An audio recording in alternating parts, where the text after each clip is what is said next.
Hoxe se produce un auténtico caos nas vías de comunicación do noso país non por unha xigantesca nevada, non porque non estuvera previsto que esa nevada se ia a producir, senón polo desleixo absoluto do Goberno central e do Goberno da Xunta. E hai que dicilo así, alto e claro, neglixencia, abandono, incompetencia do Goberno central e do Goberno da Xunta, porque dos dous gobernos dependen vías que hoxe se colapsaron este país por absoluta falta de interés, de previsión e porque os cidadáns galegos non lles importan absolutamente nada. Non lles importan nada.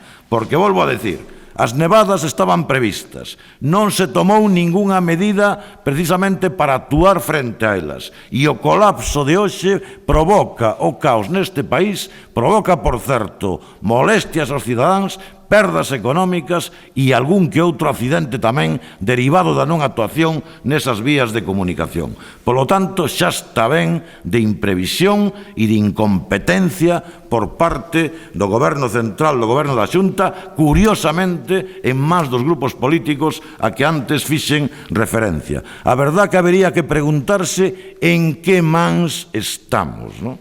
Polo tanto, o Bloque Nacionalista Galego exixe explicacións ao señor Ministro de Fomento, que nos dé explicacións de por que máis unha vez se volven a colapsar a autoestrada, se volve a colapsar a autoestrada en Galiza, que nos lo explique. Exiximos desde logo responsabilidades aos gobernos que as teñen e dende logo que de unha vez por todas se poña en pé un plano de actuación eficaz, concreto, coordinado entre as administracións para que unha situación como esta non se volva a repetir, porque non é de recibo que se repita.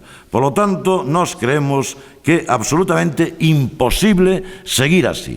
Non podemos ser un país donde non lle importan os nosos intereses legítimos a ningunha destas administracións. Digo isto porque, ademais, houbo nevadas en outros lugares do Estado e agás que eu me equivoque a estas alturas, non temos noticia de que houvese semellante colapso como que ten acontecido nas vías galegas.